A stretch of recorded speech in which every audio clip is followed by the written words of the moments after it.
top of each eggplant with some extra virgin olive oil.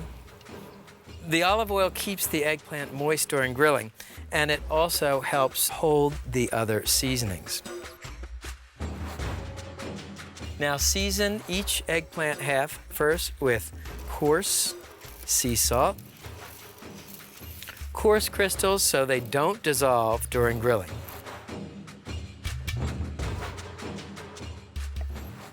Then freshly ground black pepper,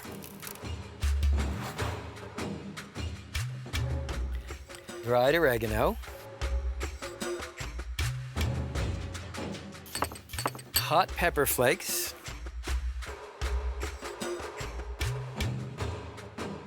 then finely chopped garlic, and last, finely chopped parsley. And you notice I kept a damp paper towel on the parsley to keep it fresh until using. Those are the basic seasonings, and you can just drizzle the eggplants with a little bit more extra virgin olive oil.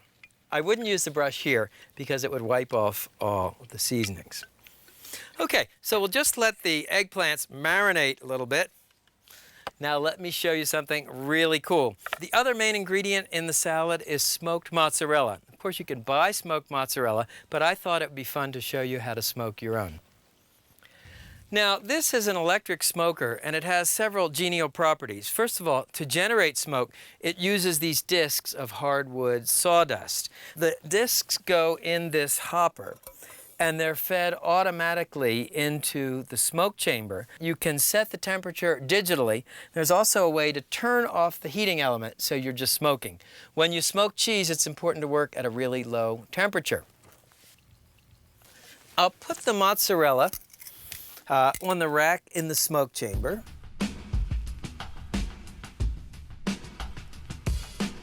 These mozzarellas have been smoking about 1 hour.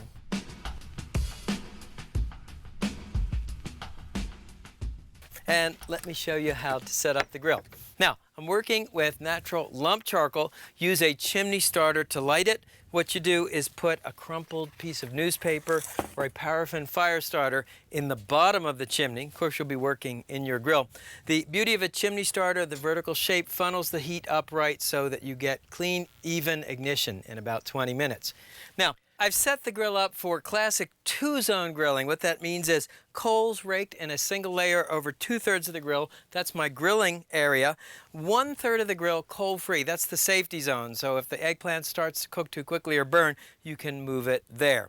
And as always, when direct grilling, you want to keep it hot. We keep it clean with a stiff wire brush run across the grill grates. And you want to keep it lubricated. And here is a cool trick I learned in Israel. Spear a half an onion on a carving fork, dip it in oil, and use it to oil the grill grate. Israelis swear that this gives you a subtle onion flavor. Okay, so just put the eggplants on the grill. Start cut side down. So how did the eggplant get its name? Well, one of the first varieties of eggplant was the albino eggplant. Still available, by the way, and it really did look like an egg.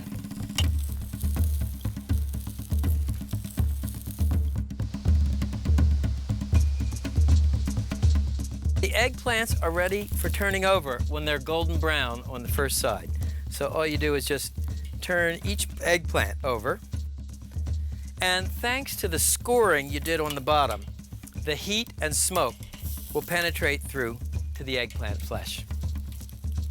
I'll show you one other thing, by the way. You can see the eggplants, the fire is hotter in the center. That makes sense. So if you want, all you need to do is sort of rotate the inside eggplants to the outside. You can give the eggplants that were on the outside a little bit more time. The idea is to wind up with a uniform brown color on each eggplant. Cooking time on this side is going to be another 5 to 8 minutes. And if the eggplants start to cook too quickly, just move them forwards towards the safety zone. So while we're finishing up on the eggplant, let me show you how to make the salad. The dressing is a sort of deconstructed caprese salad. It starts with diced tomato, diced smoked mozzarella cheese,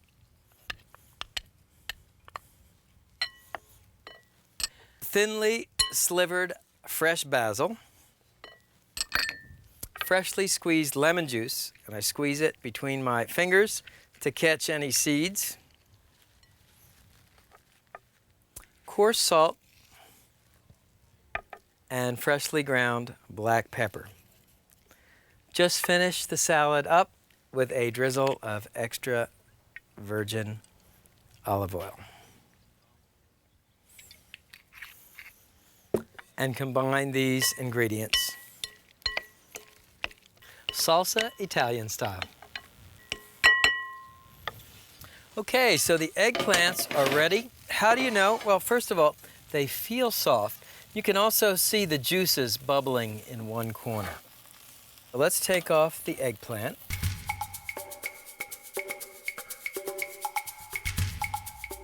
What I like about these Italian eggplants is that they're really tender and incredibly sweet. Okay, so let me show you how to put this together. Here's the grilled eggplant, and what you want to do is just spoon some of the smoked mozzarella caprese over the eggplant. Very light, very fresh.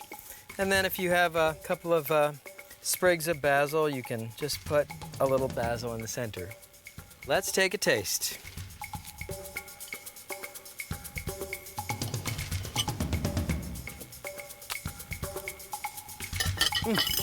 Nice.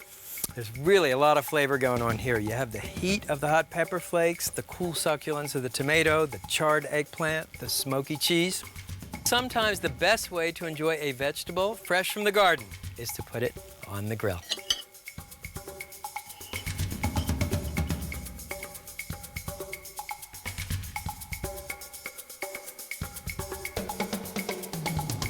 Grilled cheese is found all over Planet Barbecue. In Argentina, for example, they grill a cheese called provoletta. It's sort of a provolone-like cheese. In Greece, they grill a cheese called saganaki, crisp white cheese. And in India, they grill a cheese called paneer. A vegetarian at a typical American barbecue is like a fish out of water. Not so in India, where there are probably more vegetarians than there are people in the United States. Our next stop is New Delhi, epicenter of Indian barbecue. I like to think of this dish as grilled cheese on a stick. The main ingredient for this dish is an Indian cheese called paneer. It's a mild, firm cheese made out of cow's milk. You can order it by mail, or you could alternatively use queso blanco or Greek halloumi cheese. You want a cheese that's fairly firm so it won't melt on the grill. Next, the pepper. In India, bell peppers are a little spicier than ours, so I recommend using a poblano chili. It's a little bit like a turbocharged green pepper. Next, the onion.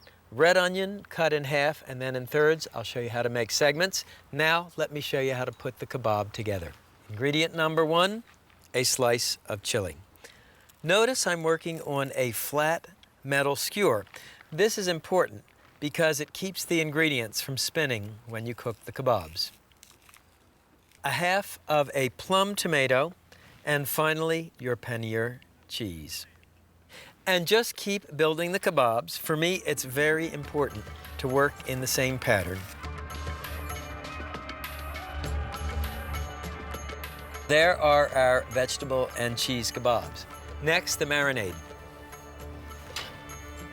Start with melted butter, and to it add chopped fresh cilantro, finely chopped garlic, chopped fresh ginger, turmeric, and a pinch of salt.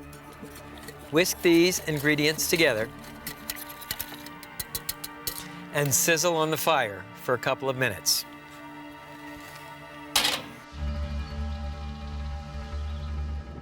Naan may be some of the oldest barbecue in the world. In India, barbecue is cooked in an urn-shaped clay barbecue pit called a tandoor. Tandoors have been found that date back 5,000 years. The original purpose of a tandoor was used for roasting flatbread. You sort of slap it up on the inside of this clay barbecue pit, and it'd be ready in a couple of minutes.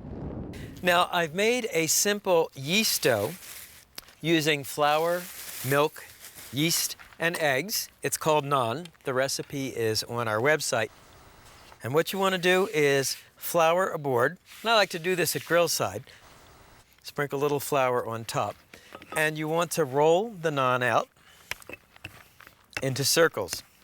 And when you go to an Indian barbecue joint or bakery in New Delhi, you'll actually see the grill master with a rolling pin and a rolling board and flour at the side of the grill. He rolls out the breads to order.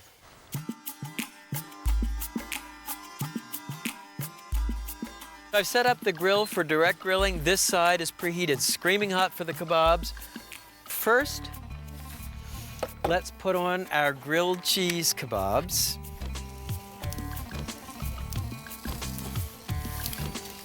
And as the kebabs grill, you can baste them with the ginger and garlic mixture.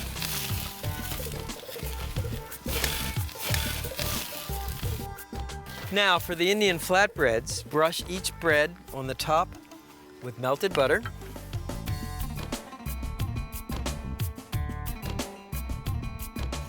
Then place the bread, butter side down, directly on the grate.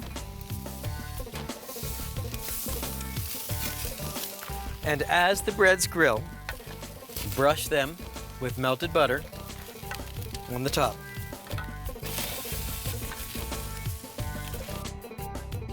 You'll see they'll start to bubble and blister on top. That's the characteristic look of Indian naan. Once the breads are brown, quickly turn on the other side. I did this little rotation because the grill's hotter on this side than this side.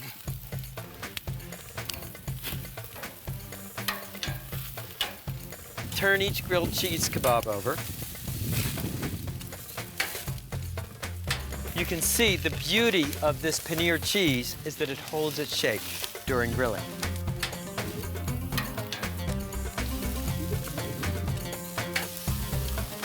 And in India, as in the United States, they love bread with butter. One final step for an extra layer of flavor, you can sprinkle the kebabs with sesame seeds.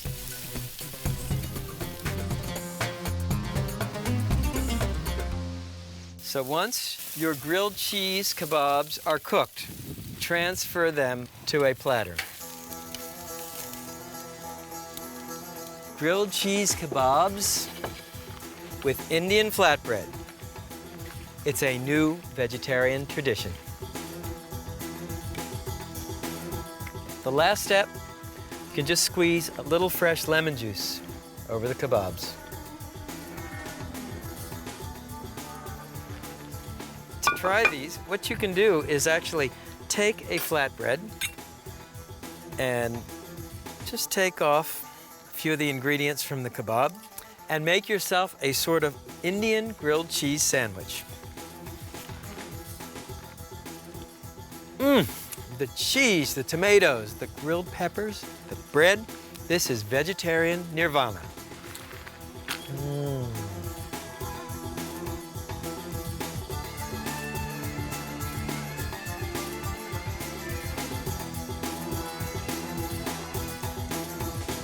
Portobello mushrooms are great for grilling. First of all, very broad cap with deep gills, so the portobello absorbs all those fire and smoke flavors. It also looks a bit like a burger or a steak, so it makes a great vegetarian alternative to grilled meat. To judge from your emails, you love portobello mushrooms, especially on the grill. You might think of our last dish as a cheeseburger with a twist. The burger is actually a portobello mushroom marinated in pesto. The portobello mushroom is the largest mushroom available at the market. And what you do is first clean the cap with a damp paper towel. Next, using a paring knife, cut the stem off flush with the cap. Now, to add extra flavor and reinforce the pesto idea, make a series of holes in the gill side of the cap. In some of the holes, place slivers of Pecorino Romano cheese. In other of the holes, place slivers of garlic. then pine nuts. Finally, take a couple of basil leaves, roll them up into a tight tube, make another hole, and insert the basil leaves in the portobello mushroom cap. Next, the pesto. It starts with basil and coarsely chopped garlic, pine nuts, and pecorino romano cheese, exactly the same ingredients we use to stuff the mushroom caps. And whenever you're working in a food processor, brine the dry ingredients first, then add your liquid ingredients, extra virgin olive oil,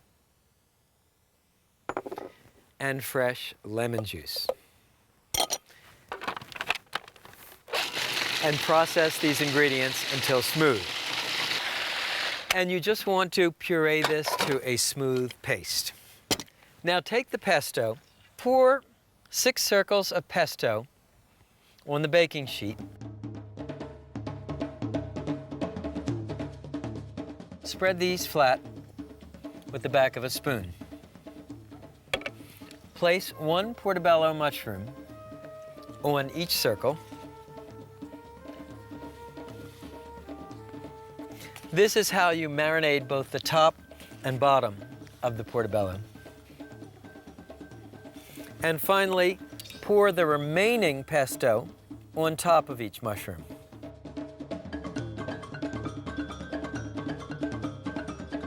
And spread it over the top of the portobello mushrooms.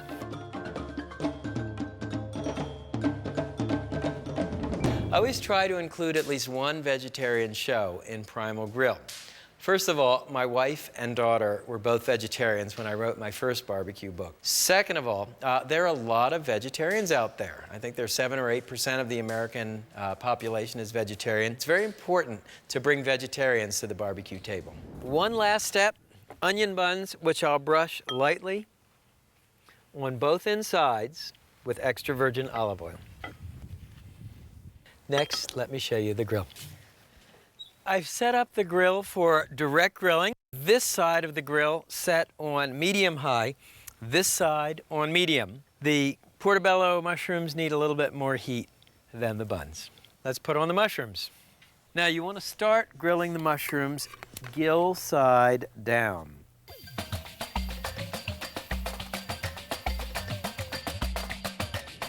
And once the portobellos are browned on the gill side, it's about 2 to 3 minutes. Turn them over.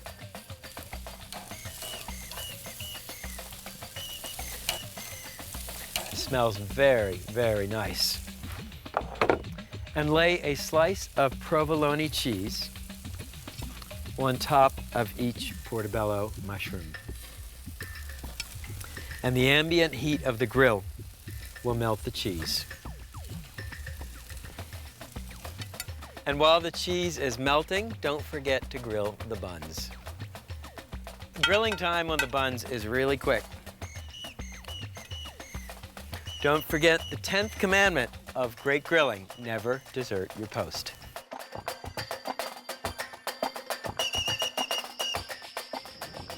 So here are the grilled buns. And once the cheese is melted, simply pull the portobello mushrooms off the grill.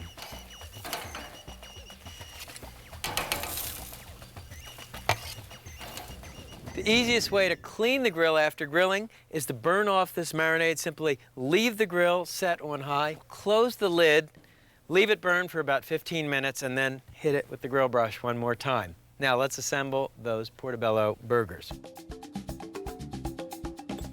On top, place a portobello cheeseburger, a piece of lettuce, and the second bun on top.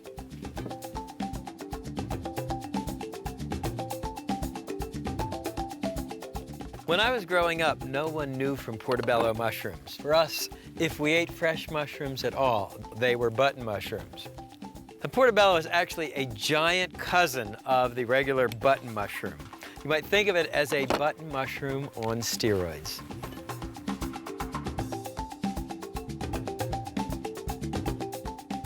Let me build one for me. So again, the bun, the portobello mushroom burger, the lettuce leaf, and the bite. The pesto adds a whole new dimension. Carnivores, eat your heart out. Grilled eggplant salad, Indian grilled cheese with grilled bread, portobello cheeseburgers. Vegetarians, we've got you covered.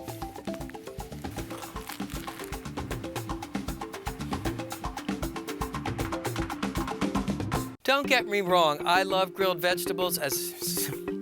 The tandoor, by the way... Hey! My chopped liver? I'm sorry, man. And while the cheese is melting, don't forget to grill. More time, do not look at Terry. And while the cheese is melting... I'm sorry. Every time you look at Terry, you will get you $1,000. Action. And while the cheese... That's $7.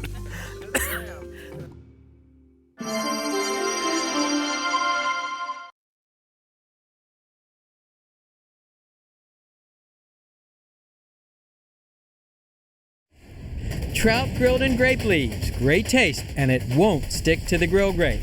Red wine chicken with Cabernet barbecue sauce. Beer can chicken gets a college education. And wine marinated filet mignon. Beef meets vine with felicitous results. Today it's all about wines and vines. I'm Stephen Reichland, and from the beautiful Esplendor Resort in southern Arizona, it's time to grill.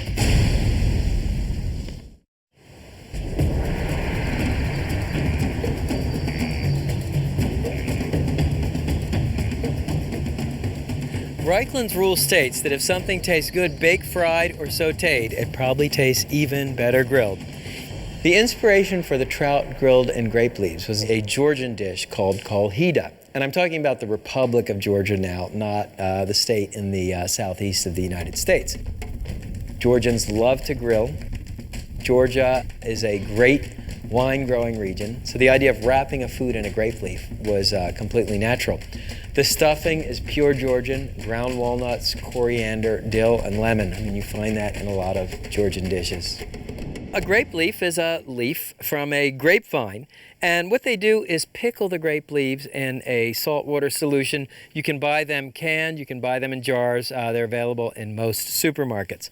You see, I placed 3 lengths of butcher string underneath the leaves. Now, let me show you the trout. These are 12-ounce brook trout.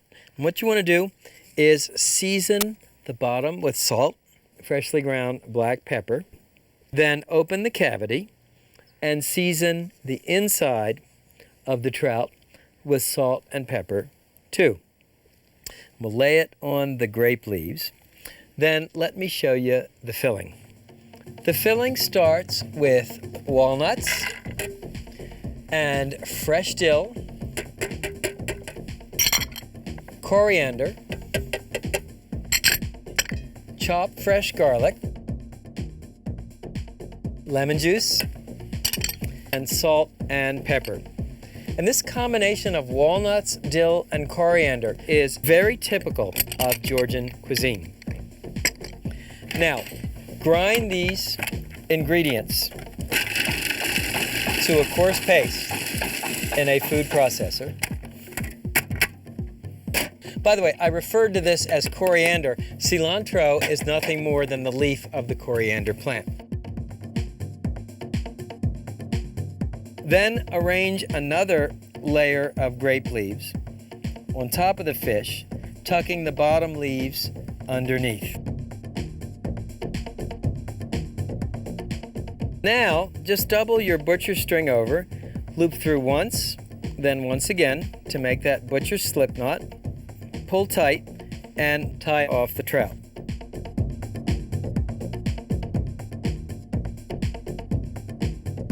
We'll cook the trout in a fish basket. You can see it has hinged wire panels. Oil the fish basket to keep the grape leaves from sticking. What you do, brush each trout with oil and place it in the fish basket. Then to finish up, pull the top panel over the fish and affix the top and the bottom with this metal ring. So the fish is ready for grilling. We're going to grill the fish over charcoal, and to light the charcoal you want to use a chimney starter. Place a crumpled piece of newspaper or use a paraffin fire starter. Place it in the bottom, light it. Thanks to the vertical shape, the coals will light uniformly in about 20 minutes. Of course, you'll do the lighting in the grill. I have another chimney ready to roll there. So what you want to do is just take your coals and dump them in an even layer across the bottom of the grate. And because you're working with a grill basket, you don't even need a grill grate. You can simply take the fish and grill it directly over the coals, as you see here. This is a great dish to cook when you're camping. You could cook it right over a campfire. And what's going to happen here is these salty, tangy grape leaves are actually going to flavor the trout while protecting the delicate flesh from the raging heat of the coals. Cooking time is pretty quick. It's really about 4 to 6 minutes per side. And of course, if you don't want to hold the basket, you can always lay it on a grill grate. However, for me, the closer I can get to the fire, the better.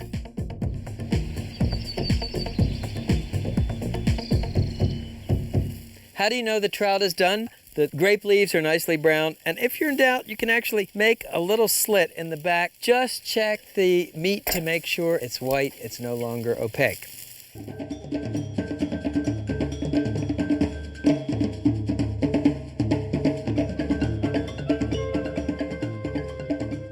Keep the flavoring simple, maybe a few lemon wedges.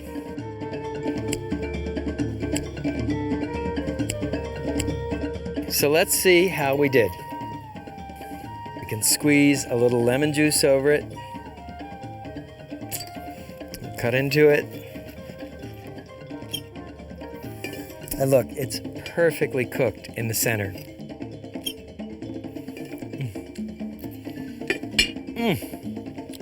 That walnut, dill, and lemon stuffing for the trout is really interesting. You know, it's a way of making trout that we never think of.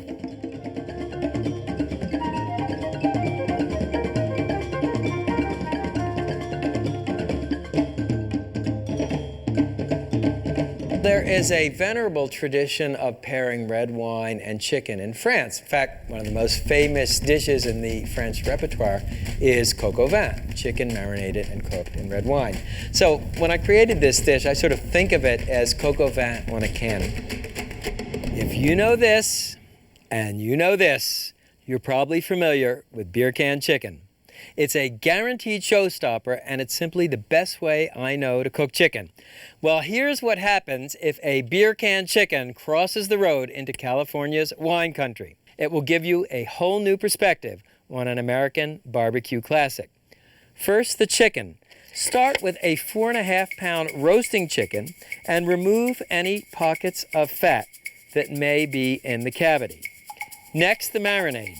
Start with 1 onion thinly sliced and add 2 cloves of garlic, thyme and bay leaf, extra virgin olive oil, salt, pepper, and dry red wine, like a Cabernet Sauvignon.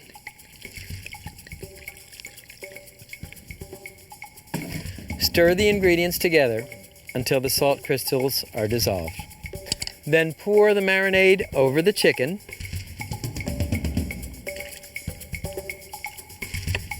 And marinate it in the refrigerator for at least 4 hours, or as long as overnight. And here's one I marinated earlier. Note, you can do your marinating in a resealable plastic bag. Now, make a simple rub by combining equal parts kosher salt and herbe de Provence. That's a mixture of Provençal herbs, and the little purple things are lavender. This actually has a kind of a sweet floral flavor. And as always, I like to combine the ingredients for the rub with my fingers and break up any lumps. Okay, now the cool part. In traditional beer can chicken, you'd actually roast the bird on a beer can.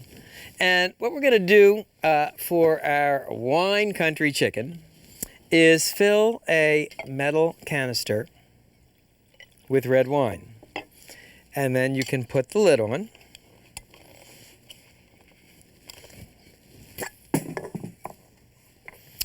Now, take out your beer can chicken. You want to drain out the marinade and drain the bird. And what you do is, holding the bird by the wings, you lower it onto the beer can. Be sure the bird stands evenly, and then simply fold the wingtips behind the back. And if you have one, you can place the bird on its beer can in a little roasting rack. Now brush the outside of the bird with extra virgin olive oil. This will help crisp the skin. That's a pretty cool color, huh? And season the bird on the outside with your herbe de Provence mixture. Let me show you how to set up the grill. This is a classic indirect grilling setup. You can see the coals in the side baskets or raked to the periphery of the grill, drip pan in the center. And what you want to do is grab your wine country chicken, place it on the grill over the drip pan, and then be sure that the legs are pulled out. All you need to do now is take some oak chunks that have been soaked in water or red wine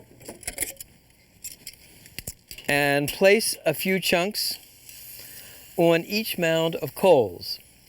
This will generate the wood smoke to flavor your wine country chicken.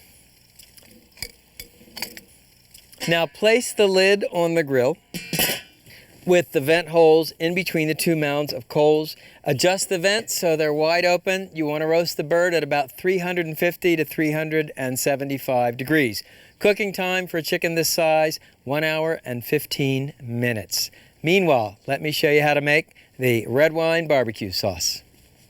The first thing I did is melt the butter. Now add finely chopped bacon and finely chopped shallots,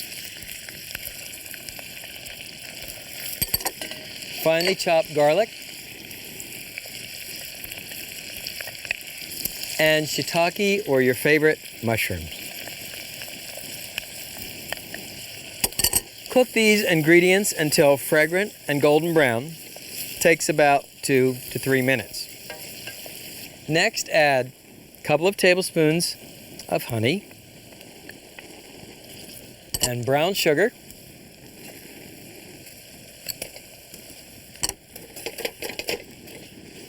So that'll add a touch of sweetness. Then liquid smoke, which is a perfectly natural ingredient, salt and freshly ground black pepper. Then ketchup or tomato sauce if you'd like a wine sauce that's a little less sweet. Finally, red wine like Cabernet Sauvignon or Merlot. Simmer the sauce until thick and syrupy, stirring from time to time.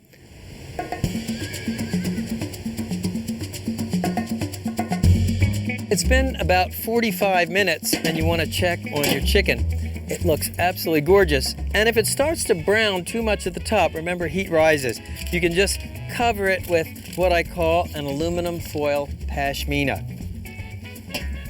And we'll continue cooking the chicken another 20 to 30 minutes.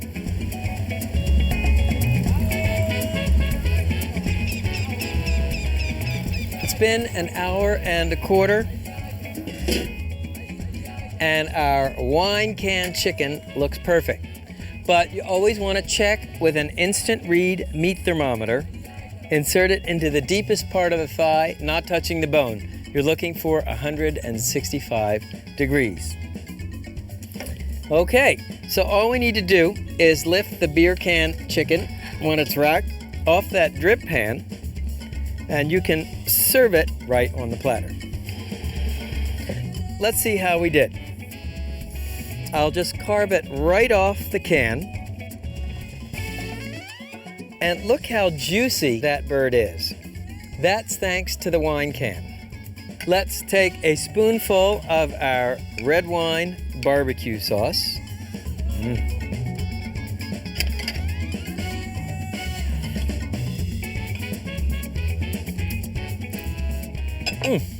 That is so fantastic. The wine and smoke absolutely perfume the chicken, and you get these sweet floral little bursts of lavender. So there you have it, beer can chicken with a college education.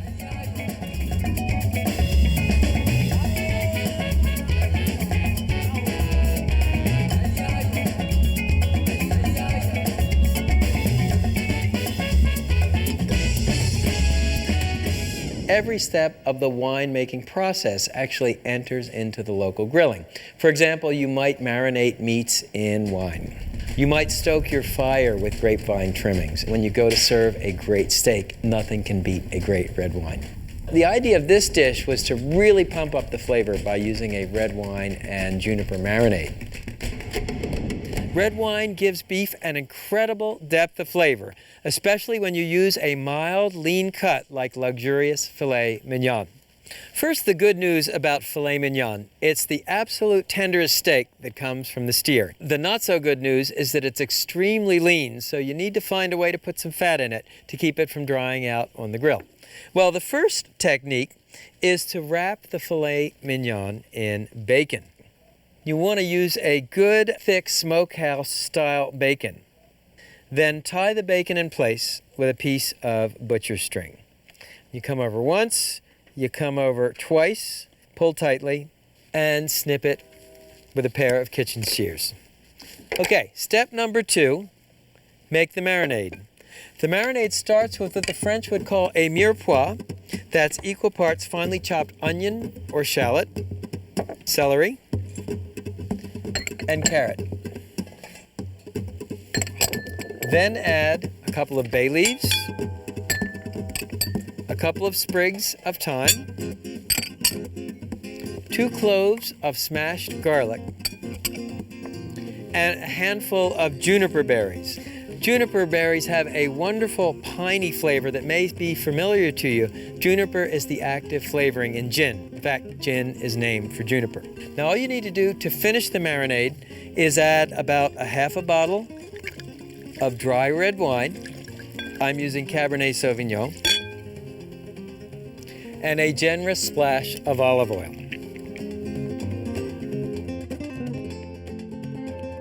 Mix the ingredients with a wooden spoon and pour them over the beef.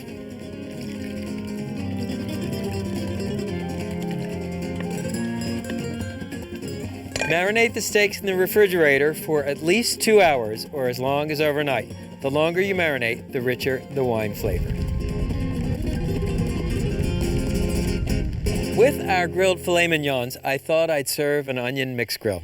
3 kinds of onions, fresh green onions, cipollini onions, and what I call onion lollipops. These are thick slices of white onion on bamboo skewers.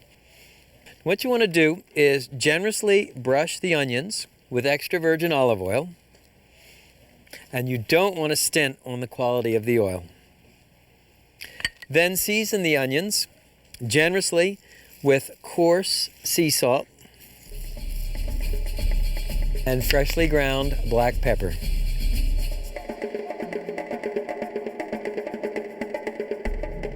Again, coarse sea salt and freshly ground black pepper.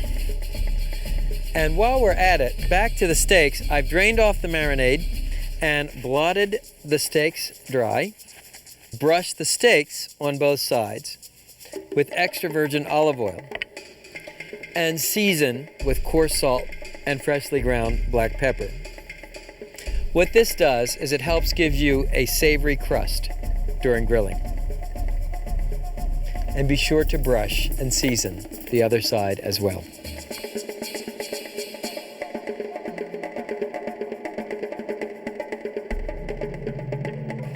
I've set up the grill for direct grilling, preheated it to screaming hot, and as always, we want to clean the grill grate with a stiff wire brush, then oil the grate either with a folded paper towel or a cotton oiling cloth, dipped in vegetable oil, and drawn across the bars of the grate. Let me put on the steaks. Steaks this thick will take about 6 minutes per side to cook.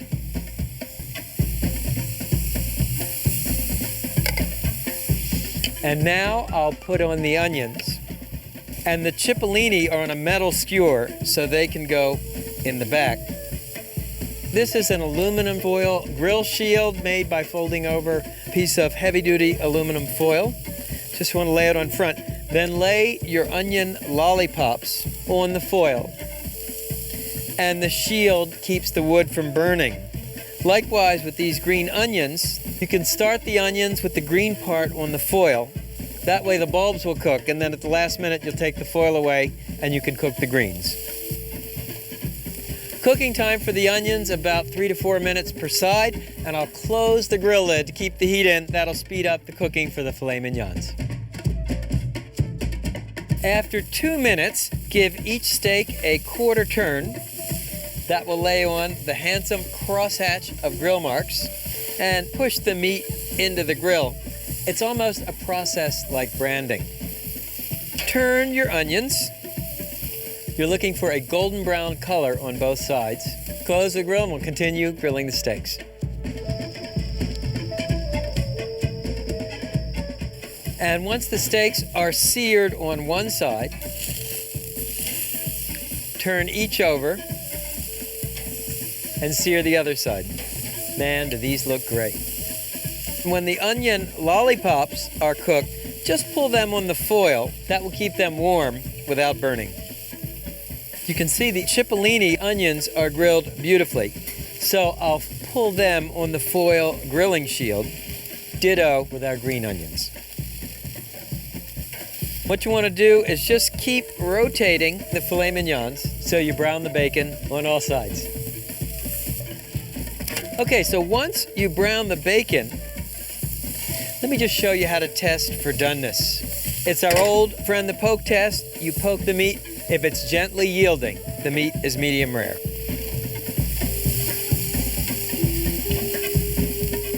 Then take off the onions.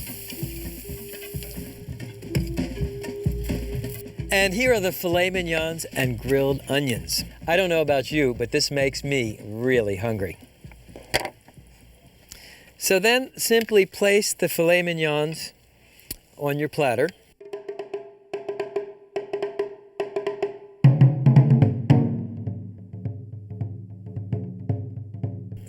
You always want to anoint beef with some sort of fat, either extra virgin olive oil, or in this case you can rub the tops of the filet mignon with a pat of butter. So here are your red wine marinated filet mignons with your onion mix grill. Let's see how we did.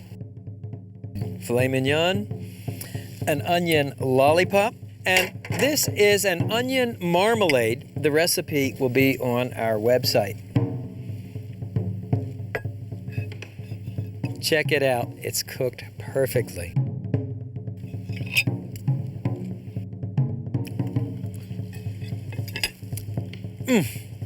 The wine and juniper give the beef a whole new dimension. Wine has been part of the barbecue tradition for thousands of years. Next time, make it part of yours when you fire up the grill. So there you have it. Trout grilled in grape leaves, red wine chicken with Cabernet barbecue sauce, wine marinated filet mignon. See you next time. With extra virgin olive oil, Reikland's real and wrapped and grilled in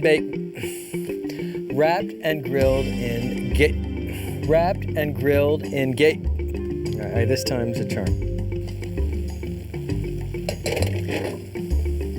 Very nice. Very, very nice. From the beautiful Esplendor Resort in southern Arizona, it's